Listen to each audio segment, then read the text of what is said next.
Welcome to London. We are in Brick Lane in Spitalfield in London. Very interesting area. My name is Thomas and today I'm going to shoot this, the Olympus OM-1. And that's the topic of today's video, the Streetpan 400 from Japan Camera 100. Super interesting black and white film. Let's have a go.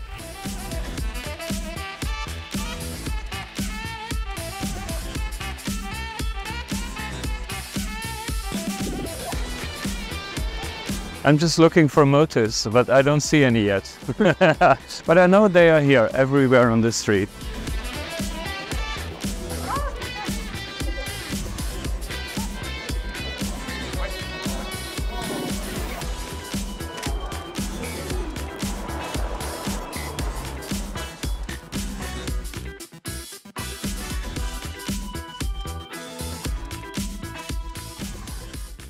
So briefly, what is this video and what is it not? This is not like a full comprehensive review of this film. I only shot these 3 rolls, all in one location in London.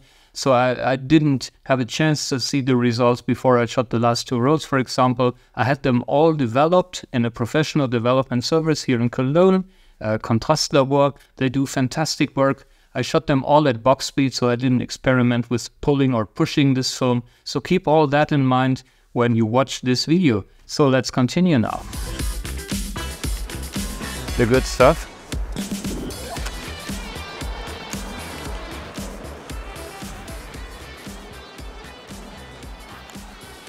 So they say how to develop your film if you develop it yourself.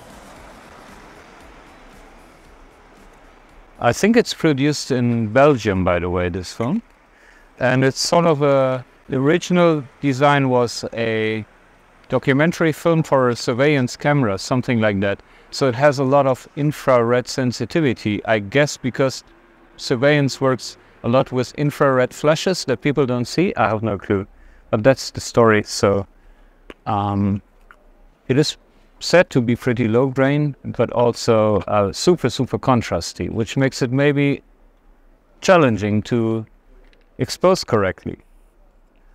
But I haven't shot the film myself yet, so... Ladies, start us off. Oops, sorry man. That's when you're looking for a quiet place in London. Did it catch on? Yeah. Ready to shoot. Streetpan 400.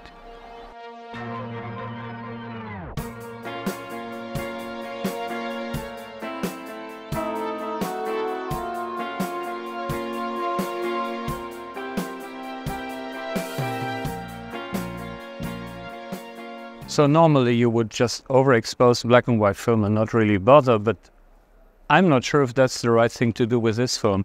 So the most professional way is to just try out, maybe I do some with exposure bracketing to just see what is the perfect exposure.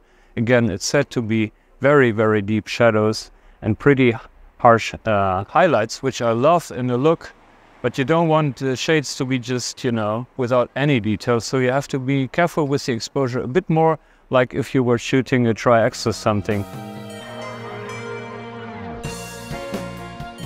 This shot I am gonna go for the shadow, and let's see what happens to the highlights.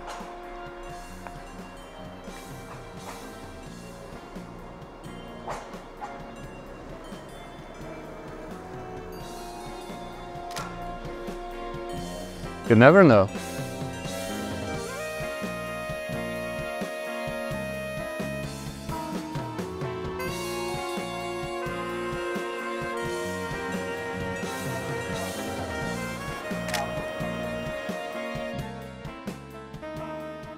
So normally I would just overexpose here and go for the shadows, but I try to make it a more combined exposure.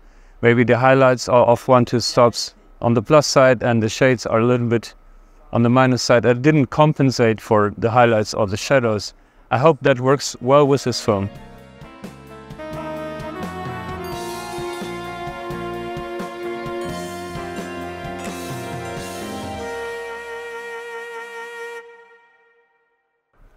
Okay, that's gonna be a challenge. The composing is maybe way off, but there's a lot of texture in this shot.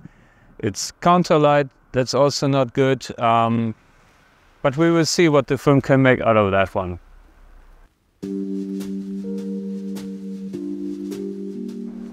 And the sun is coming into the front of the shot.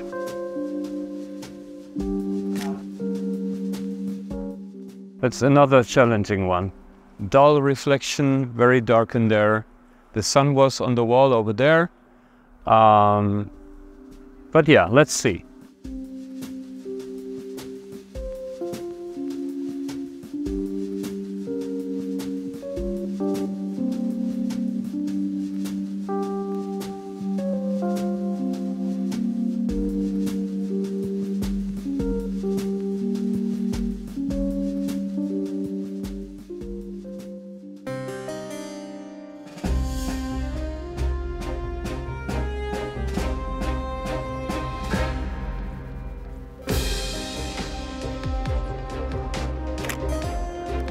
One,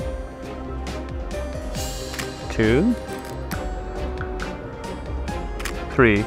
So exposure bracketing, that's what I did in this shot. One at f4, one at f5.6, one at f8. Just to find out about how does this film handle the highlights and the shadows. We both have pretty much highlights on the front of the bridge in this shot and a lot of shadow underneath the bridge. So you will see how the scans turn out and if the exposure latitude of this film is really as shallow as some of the people say. So basically the f4 shot was like +1 and the f8 shot was -1 and the other one was what the light meter of the camera said. And actually the +1 shot, the overexposed one, is by far the best. You get some detail in the shadows. So this film really gives you pitch black shadows if you don't care for the shadows. So in my opinion, you have to expose always more looking for the shades, because in the highlights I don't see any specific problem. And of course, if you want to have pitch black shadows, then expose more for the highlights, if you know what I mean. But overall, I think this film is pretty similar to other black and white films. You always have to pay attention a little bit more to the shades.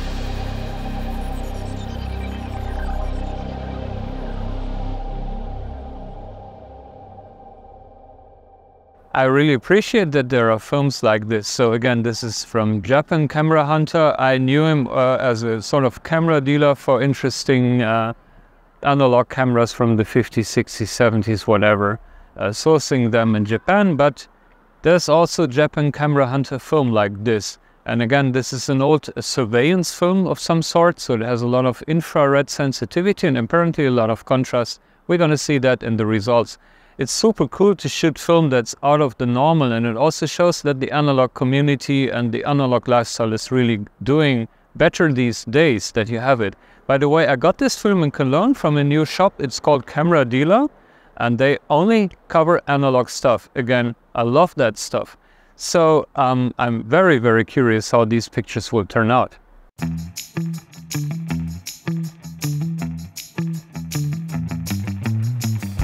Yeah, it's too boring, but it's nice.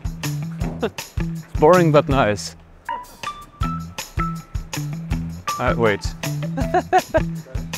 I'm gonna do it, but after the truck maybe. Oh, I do it from here? No, I do it from there. Oh no, yet another. Oh yeah. My time is coming. Yeah, without clouds it's okay.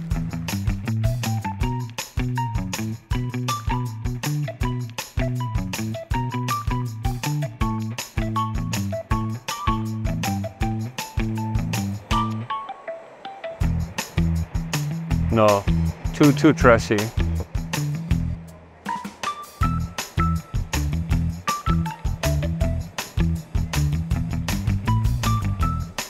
I wait a second. No, they're boring. More interesting people. She was interesting, I was slow. Okay, she's nice. She went into the shop. Now the light is good, but no people.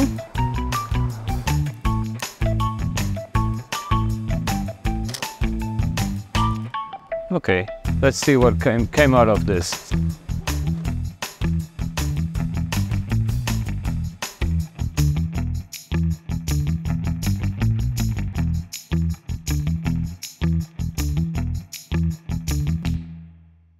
This is a beautiful time here. I spent in London a couple of days of street photography, which, as you can see, also is some style of photography I don't do that often, but it was great fun.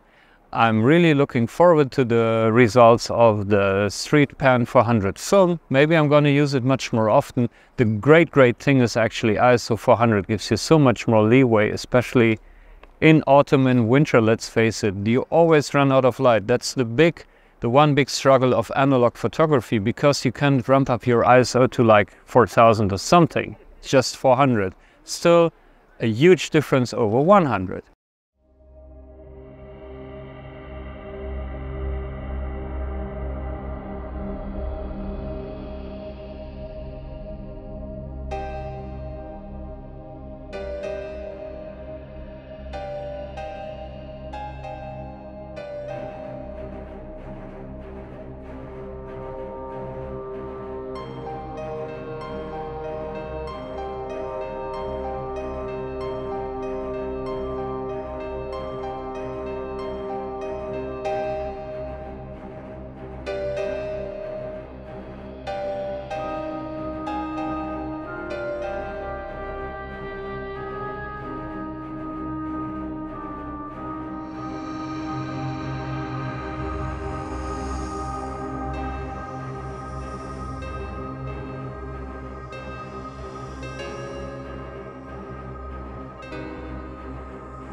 In this night shot gallery, you clearly saw that some of the pictures were a bit underexposed because I was just running out of light. So I shot a few of these pictures using a flash, but maybe I didn't estimate the distances right.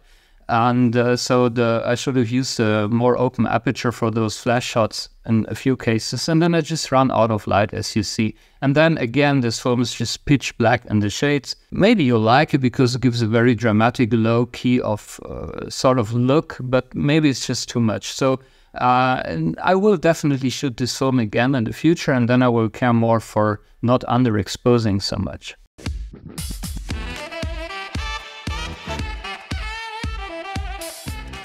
Time for the verdict. So what can I say?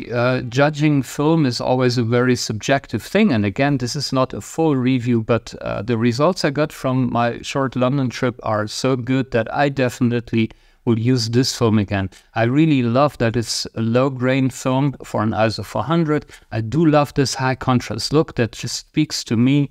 Also the shots during daylight look very nice, exactly how I like black and white film to look like. So just have a look for yourself at the pictures that I provide. Keep in mind that I scanned them, and when I was talking about things like shadow detail or are there still highlights in the shots, don't only look at my scans, but also keep in mind that I checked the film on the light table with a loupe and look for details as well. So when I say there is no detail in the shades, then I didn't see any detail in the shades, even on the light table, not just in these scans. Keep that in mind. So this film has a little bit of a tendency of pitch black shadows if you don't expose it correctly. As always, you have to experiment a bit with the looks and with your exposure. If you develop yourself, you also can experiment there, and there are many other possibilities.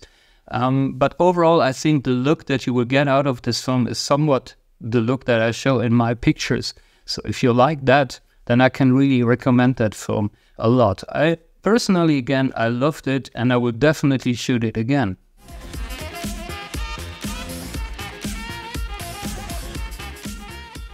So anyways, I hope you have a great time. I hope you enjoyed this video. If you did so, then please don't forget to leave a like, subscribe to my channel if you haven't done so yet. If you've got any questions or comments, write something in the comment section below. I always love to read all your comments. You know that I will happily answer every single one of them. So live long and prosper, and I'll see you on the next one. Bye.